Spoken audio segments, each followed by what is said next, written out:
একটা যুদ্ধবিমান যদি মহাকাশে যাওয়ার চেষ্টা করে তাহলে মাঝ আকাশেই কী হবে জানেন?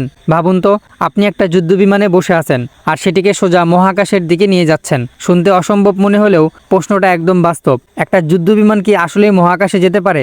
F-22 রাফটারের মতো আধুনিক যুদ্ধবিমান প্রায় 50,000 ফুট উচ্চতায় উঠতে পারে, কিন্তু তারপরেই শুরু হয় সমস্যার আসল খেলা। 1977 সালে এক সাহসী পাইলট MiG-25 নিয়ে উঠে গিয়েছিলেন প্রায় 1,23,000 ফুট উচ্চতায়। হ্যাঁ, তিনি সব রেকর্ড ভেঙে দিয়েছিলেন, কিন্তু তবুও তিনি মহাকাশে পৌঁছাতে পারেননি, কারণ মহাকাশ শুরু হয় প্রায় 2,64,000 ফুট উচ্চতা থেকে। এখন প্রশ্ন হলো, আর একটু জোর দিলেই কি সম্ভব ছিল? তাহলে উত্তরটা হবে না, কারণ যুদ্ধবিমানের ইঞ্জিন কাজ করে বাতাসের উপর নির্ভর করে। জ্বালানি পোড়াতে লাগে অক্সিজেন, আর মহাকাশে সেখানে তো কোনো বাতাস নেই, মানে ইঞ্জিন অটো বন্ধ হয়ে যাবে। শুধু তাই না, বিমানের সিস্টেম, চাপ নিয়ন্ত্রণ সবকিছুই ভেঙে পড়বে বেশি উচ্চতায় গেলে। তাই বাস্তবতা হলো, যুদ্ধবিমান যতই শক্তিশালী হোক না কেন, মহাকাশে যাওয়ার স্বপ্নটা তার জন্য অসম্ভবই থেকে যাবে। এমন আরও সুন্দর সুন্দর ভিডিও পেতে চাইলে কমেন্ট করে দিন।